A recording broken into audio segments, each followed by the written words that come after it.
Hey guys, Mr. Mini Painter here and welcome to my channel. Today I'm going to show you how I painted Werewolf from Werewolf by Night from the Monsters Unleashed kit by Marvel Crisis Protocol.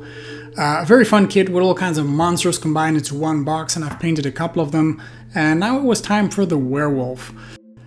Now the big challenge in this video is not the colors because it's just a few, but how to paint realistic fur. Wolf skin or wolf fur or animal fur or whatever. I'm going to show you how I did it in this video, and I hope that this is of any help to you guys. And if it is, please leave a comment below. I'd love to hear from you.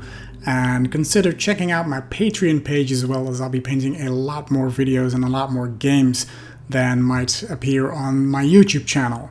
So check it out if you want. Without any further ado, let's paint ourselves a werewolf.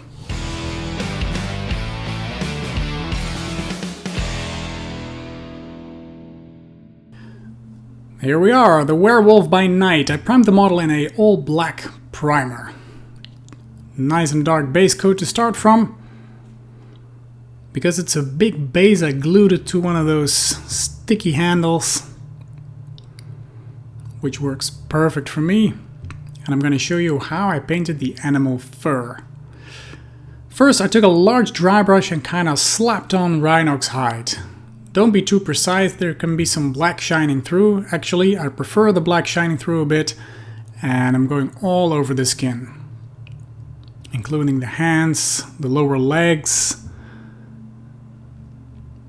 his face. The pants will clean up later, so don't really worry here. Same goes for the base.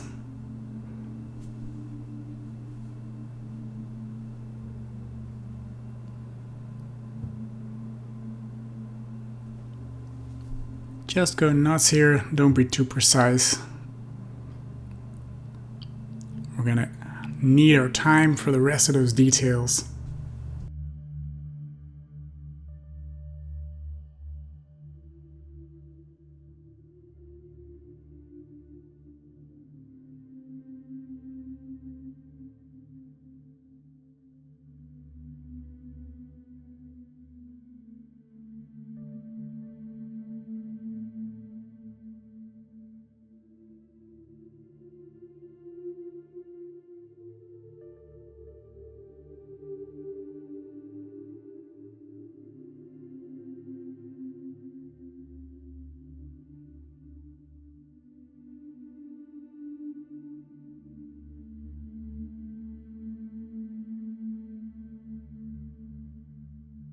Now the second step in painting this brown animal fur is adding some Mournfang brown, which really picks up the brown color we did before, and now we're trying to focus only on those raised areas, the upper areas, but still large surfaces.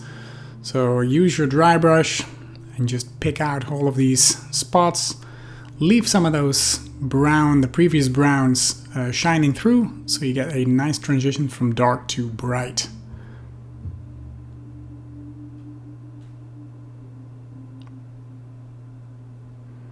I'm using a really cheap dry brush. Just I think it's you can buy it at any drugstore. It's kind of a makeup brush.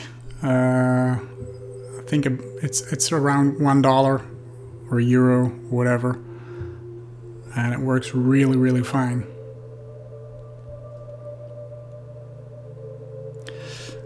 Third highlight, or second highlight actually, third color is the Deathclaw Brown, which is a nice upgrade from the previous color. So we're going to take it one step brighter, and I'm trying to pick out some individual hairs here on his knee, the knee itself.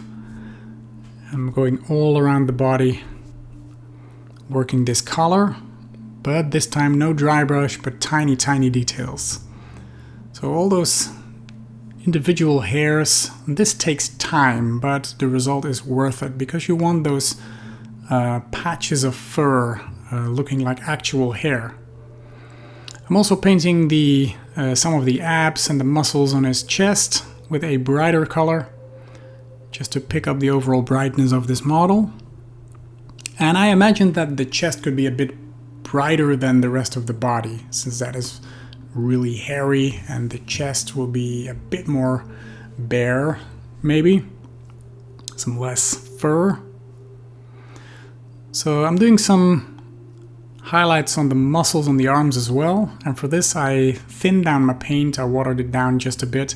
And what you do here is first outline the areas that you want to paint and then pull your paint towards the brightest area, so that way you get a nice transition from dark to bright.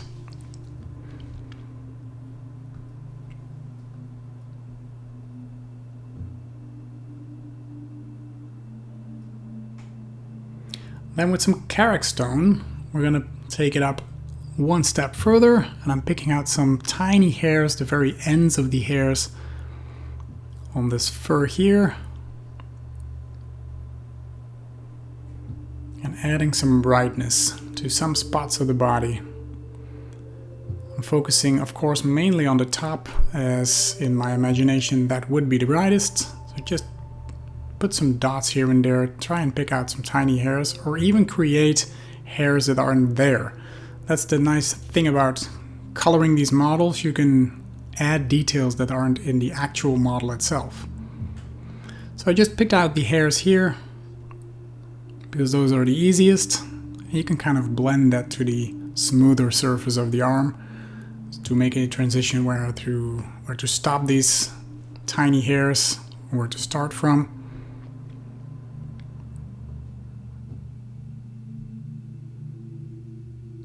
For this extreme bright color, I'm focusing only on the very edges, the tip of the ears, the very lowest hairs.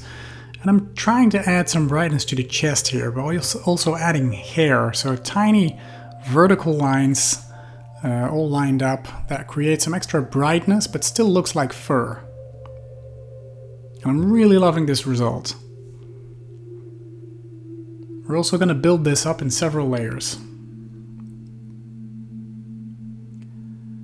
The next is adding some color to the chest, and by that I'm using Bugman's Glow to add some pinkish tone, also blending it down with water quite a bit. You can see it shining here, and I'm focusing mainly on the chest and some of the muscles on his arms, and using these same techniques. So kind of imagine where the brightest part of your paint would be and work towards it. So outline a certain part by thin down paint and pull all your paint towards the brightest part, or where you want it to be the brightest. And you get some nice extra color in there, which I'm next going to be highlighting with Carrick stone again. So I'm kind of blending colors together towards some bright result, because his chest is the center of his piece. All the focus, all the attention goes there. So that should be the best looking part, right? So some extra color is also nice, otherwise the model would be only brown, and this way it looks a bit more interesting.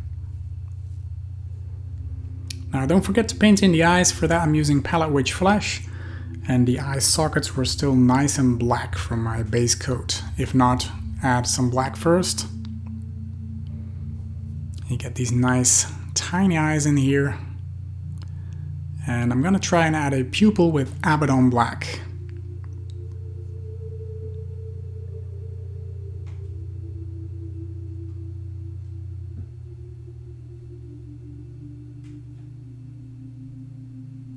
Now he is a werewolf, so you can add some yellowness to the eye if you want by using some thinned down contrast paint, for example a Yanden yellow or something like that.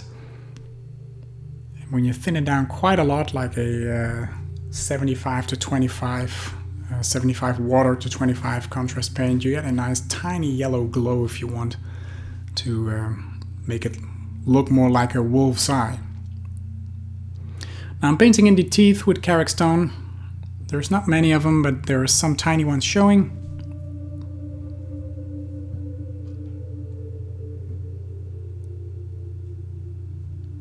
And then with some Mechanicus Standard Grey, I'm painting in all the claws, feet and hand.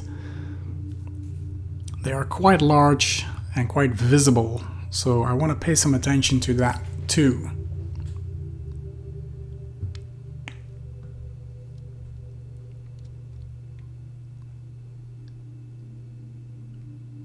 Make sure to go all around it. All the toes, the toenails.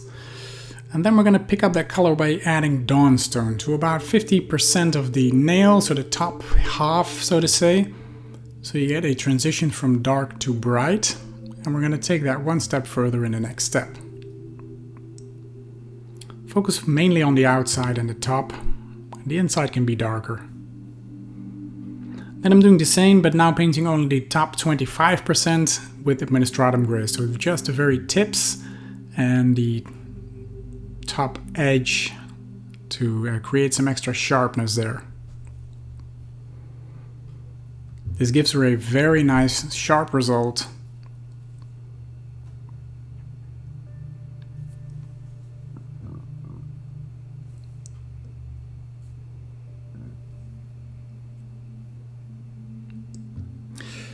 And also, I used the same color Administratum Gray for the tip of the nose to add some detail there.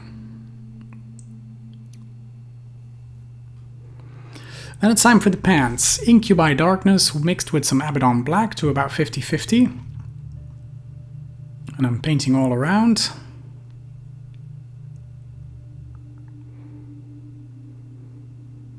Kind of outlining the brightest part and pull my paint towards the darker parts. So you get a reverse transition from bright to dark in this case. You can leave some of that black shining through. Again, I'm increasing the Incubi Darkness in my Abaddon Black mix, so to brighten it up step by step. You can do that in 2 or 3 steps. And I'm kind of pulling my paint from the darkest towards the brightest area. So that way you get a nice top highlight, and I'm leaving the bottom part of the pants, the shaded part so to say, darker. So pull your paint towards the brightness, let that dry, and now we're going to add some sharpness by highlighting it with Thunderhawk Blue. Just some edge highlights, some of those wrinkles in there as a final step. And we have a beautiful transition from the dark towards the bright. Final details on the pants is the red panels on there, and for that I'm using corn red. Try and stay clear of those creases, those deeper areas, so you get a nice black line in between the pants and the red. So the blues and the reds, I mean. Pick out those details. And of course we're going to give it a tiny highlight with some Evil Sun Scarlet. So with this color just focus on the top, so the top of the knee here and the top of these signs, the front side, because those would catch the most light and the rest would be more in the shade. It's always important to figure out where your light source is coming from. So is it the front, is it the side?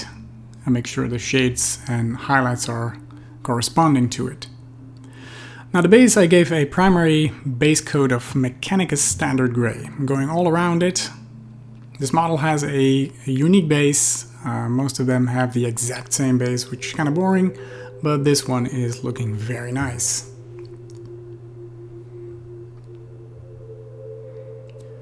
Now make sure to let that dry. You can leave some black shining through, but paint most of it, as we're going to be shading it. And our first shade would be Null Noil. Just slap that on. Don't be precise, go heavy. And while this is still wet, we're going to add a second color. Agrax Earthshades, just made some dots here and there and kind of blend that in with the black we used before to create some dirtiness and some unevenness in color.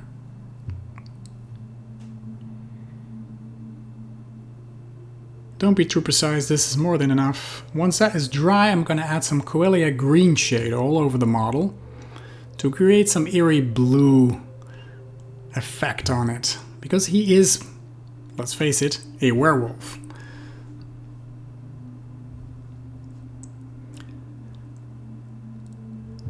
And now once this is dry, I'm using a dry brush and gray sear to create some sharpness to the rocks and the stone and kind of blend all those colors together. That gives a really nice effect. Moonlight is shining, so you can go bright here. And here's our finished model, Werewolf by Night from Marvel Crisis Protocol. Now I hope you enjoyed this video and it was of any help to you guys, and if it was, please consider leaving a comment below, I'd love to hear from you, and consider subscribing to the channel as I'll be making a lot more videos in the future. I'm posting every week. I also have a Patreon page which might be worth checking out because I'm adding different games to it, and some videos might appear on YouTube in about 6 months or so. So you have an early access, and some are exclusive to Patreon only. So make sure to check that out. For now, thank you so much for watching, and I hope to see you in one of my next videos. Bye bye!